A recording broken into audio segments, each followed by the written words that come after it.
Hello my dear student. तो आपने सारा आकाश के भाग 3 का पार्ट 1 माने पहली वीडियो में देखा कि समर को यह सूचना भाभी के द्वारा दे दी गई है कि कल वह पहली बार रसोई में भोजन बनाएगी, क्योंकि बाबूजी तो बड़ी तारीफ कर रहे थे।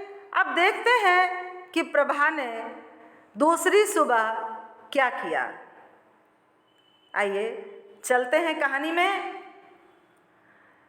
तो यहाँ पर लेखक ने कहा कि घर जाकर हमारे बारे में कहेगी, अर्थात जब प्रभा हमारे यहाँ से जाकर अपने घर जाएगी तो यहाँ के बारे में क्या क्या कहेगी, तो मुझे वो भी अच्छा नहीं लगेगा। उसे पता जो लग ही गया कि आदमी मैं कितना जिद्दी हूँ। 1 मिनट, 2 मिनट, 5 मिनट, 10 मिनट, काफ़ी देर हो गई और यूँ बैठना भद्दा लगने लगा। मैं झटके से इस तरह से सचेत हुआ जैसे सोचते सोचते कोई बात याद आ गई हो। फिर सहसा चौंक उठा हूँ, फिर घुटनों पर हाथ रखे और इस तरह बैठा रहा जैसे उठने ही वाला हूँ, और तब खड़ा होकर द्वार की ओर इस तरह चलने लगा जैसे मुझे पता ही ना हो कि वहाँ कौन खड़ा है। निहायत लापरवाही से उसके स्पर्श से बचता हुआ मैं द्वार से निकल आया। वह दूध लिए यूं ही चुपचाप खड़ी रही। बाहर आते समय भर्राए कंठ की झिझकती आवाज़ सुनी, सुनिए, पर मैंने कुछ नहीं सुना। इस तरह धड़धड़ाता हुआ बाहर निकल आया जैसे मुझे किसी की चिंता ही नहीं है। आज फिर छत पर खुला आसमान तना था। उस रात मैंने 2 निश्चय किए कि एक तो यह कि अब चाहे वह अपनी ओर से बोले या ना बोले, मैं तो नहीं बोलूँगा। भरसक ना कोई संबंध रखूँगा और ना इस तरह की कमजोरी दिखाऊंगा। दूसरे खूब ध्यान से पढ़ूंगा और अपने पुराने कार्यक्रम पर इस तरह लौट जाऊंगा जैसे कुछ भी ना हुआ हो। एक बुरा सपना देखा था जो बीत गया। ओफो, बड़ी बुरी बात कही यहाँ पर कि बुरा सपना। वो जो विवाह है, जीवन की जो नई एक डगर है, उसके लिए यहाँ पर लेखक ने बुरे सपने की एक भावना यहाँ पर व्यक्त की है। आगे देखा कि सुबह खाना बना। अब यहाँ पर प्रभा के द्वारा पहली बार खाना बनाया गया। तो सुबह खाना बना, ना बोलने का निश्चय अभी भी यूँ ही था, लेकिन रात का निश्चय उसके संबंध में, उससे मैं संबंध नहीं रखूँगा। अब कुछ अपनी जाति लगने लगी है, ना बोलूँगा और ना अपनी ओर से कोई झुकाव ही दिखाऊँगा। यहाँ तक तो ठीक है, लेकिन उसके हाथ का बना खाना कम से कम 1-2 बार देखने के लिए ही सही खाने की कोई बुराई तो नहीं लगी। हाँ, जाऊँगा तब कोई खुशामद करेगा और खैर करेगी ही। काश। अब आगे क्या हुआ? उसके हाथ की रसोई। अभी इसके पहले जो जितना भी मैंने बताया वो समर अपने मन में विचार कर रहा है। उसके हाथ की रसोई को पहले मुझे ही खाना था। यूँ घर के विवाह के जितने भी रीति रिवाज हो रहे थे उनसे मुझे कोई मतलब नहीं था। रोज पास पड़ोस की औरतों की फौजें आती और 3 बजे से रात के 11 बजे तक बुरी तरह से ढोलक पीटी जाती। उसके बाद अंजलियां भर भर कर बूंदी के लड्डू बताशे बांटे जाते। मुन्नी का तो गाते गाते गला पड़ गया था। भाभी बड़ी बूढ़ियों के पैर लगते लगते और उनके पान लगाते लगाते बुरी तरह झल्लाने और बड़बड़ाने लगी थी। ऐसे समय में अकेली कमरे में चुपचाप कोई किताब पढ़ती या अपनी समस्याओं जो उसे देखने या मिलने को आई होती बातें करती। प्रभा के पास वे पानों की डलियां पायदान रख जाती और फिर पानदान रख जाती, और जब कभी सुन आती कि छोटी बहू बड़ी से ज़्यादा सुंदर सलीकेदार शिष्ट है तो आकर अपने आप से बोलती, तुमने अभी तक पान नहीं लगाए बहू।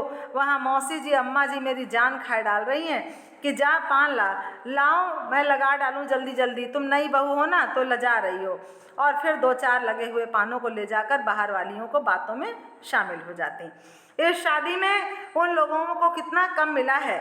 मैंने भाभी से साफ कह दिया कि खाना ही क्या, उसके हाथ से मैं कोई चीज़ नहीं खाऊंगा। मैं असल में देखना चाहता था कि वह कहती क्या है। इतनी देर में अम्मा ने पहली बार कहा, नहीं भैया ऐसा नहीं कहते, यह तो घर की रीति है, अन्न देवता का कहीं अपमान किया जाता है। इस सारे कांड में अम्मा ने पहली बार मुझे समझाया था। यह मुझे आश्चर्य था कि मुझे गुस्से से डांट क्यों नहीं रही। कभी कभी तो घर वालों की इस अप्रत्याशित शालीनता को देखकर डर लगता था, जैसे कुछ मैं कर रहा हूँ, जो कुछ कर रहा हूँ उसमें उन्हें खुशी है। लेकिन बात बात पर डांटने वाली अम्मा चुप थीं। बस कभी कभी मौसी से धीरे से कहती, क्या बताएं पूनो, हमारा तो शादी करने का सारा हौसला ही ख़त्म हो गया और गहरी सांसें लेकर मानो शेष बात को दबा जाती।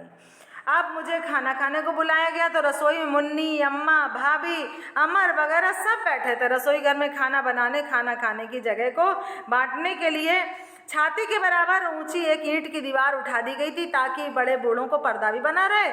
बस उसकी आड़ में ही प्रभा थी। मैं यह तो नहीं देख सका कि कैसे बैठकर खाना बना रही, लेकिन थाली परोसते, थाली कटोरियाँ चुनते हुए मुझे उसके हाथ दिखाई दे रहे थे। अब मैंने मानो पहली बार उसे देखा। हाथ गोरे थे और हथेलियों और नाखूनों पर मेहंदी लगा रखी थी। 2 उंगलियों में सोने की नए डिजाइन की नौकादार लंबी लंबी अंगूठियाँ थीं। एक हाथ में सोने की चूड़ियाँ, कांच व लाल चूड़ियों के बीच में उसके दूसरे काले रेशमी फीते से बंधी हुई छोटी सी रिस्ट वॉच। मानो ऐसा लगा जैसे हाथ काफ़ी सुंदर हैं। उंगलियां पतली पतली और नाजुक हैं। पहली बार उसका चेहरा भरपूर देखने को मन हुआ। साथ ही अपनी उस सारी बेवकूफ़ी की एक्टिंग पर भी गुस्सा आया। कांपते 2 हाथों ने थाली बढ़ाई तो भाभी ने संभल कर मेरी ओर सरका दी। सब लोग चारों ओर से इस तरह झुक गए जैसे कोई जादू करने वाला हो। थाली में 2 तरह की पतली छोटी छोटी 2 रोटियां, 3 साग, 1 दाल, रायता, चटनी, पापड़ और अचार देख कर ही भूख से मुंह में पानी भर आया। मुस्कुराते हुए मुंह का पानी सटका और थाली अपनी ओर सरका ली। बड़ी नजाकत से पहला टुकड़ा लेकर दाल में डुबोया। सबको उत्सुकता थी कि मैं खाने की प्रशंसा किन शब्दों में करता हूँ, लेकिन जैसे ही ग्रास मुंह में रखा कि ओ करता हुआ बाहर निकला। बाहर ज्यों का त्यों मुंह नीचे करके सारा उलट दिया। आंखों में बुरी तरह पानी भर आया। क्या हुआ, क्या हुआ? सब मेरी ओर स्तब्ध देखने लगे जैसे प्रभा के हाथ से बेलन छूटकर नीचे गिरा हो। हुआ मेरा सिर। दाल कड़वी जहर बना रखी है। मुझे नहीं खाने 56 भोग। मैंने शहीदों की तरह झुककर एक टुकड़ा तोड़कर माथे से लगाया और फिर जोर से ठोकर थाली में मारकर उछलती कटोरियों को बिना पीछे मुड़कर देखे ही बाहर चला गया। शायद रुआसी सी आवाज़ भी मैंने सुनी थी। मैंने तो चख ली थी दाल। खूब बवेला मचा। बहू खाना बनाना नहीं जानती। अब यह सब भी सिखाना होगा। भाभी ने जानना ताना कसा दिखाते वक्त किसी को क्या पता था कि खाना किसने बनाकर खिलाया है। बड़ी चली थी रिस्ट वॉच पहनकर खाना बनाने। बोलो, घड़ी का क्या तुम चूल्हे में करोगी काम? या तो फैशन ही कर लो या काम ही कर लो। अरे पहली बार तो ठीक से बनाकर खिला देती, अब चाहे अमृत भी बनाती रहो। यह बात तो आने से रही। अम्मा की बड़बड़ाहट सुनी। बड़ी आई दाल तो मैंने चखा। दाल तो चखी ली थी। अरे तुम्हारे यहाँ निरा नमक खाया जाता हो तो हमें क्या मतलब, ज़रा कम ही डाल देती। दोबारा मांगने में कौन सी इज्जत जाती है। लो इन्हें यह भी सिखाओ। हमें तो यह शादी में कुछ भी नहीं मिला, न लड़की ही मिली ना।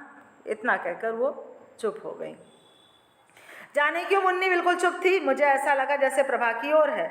दूसरे दिन उसके भाई आए और वह उनके साथ चली गई। जिंदगी में थोड़ी सी हलचल आई, चर्चा हुई, फिर पहले जैसी गति आ गई। दूसरे दिन ही रसोई से उठने वाली थी पकवानों की खुशबू। बरसों पहले की बात हो गई। तो आपने देखा सारा आकाश का तीसरा भाग।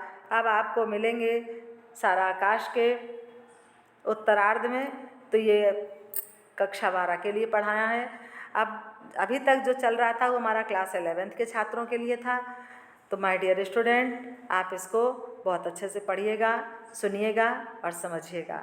Okay class, thank you everyone.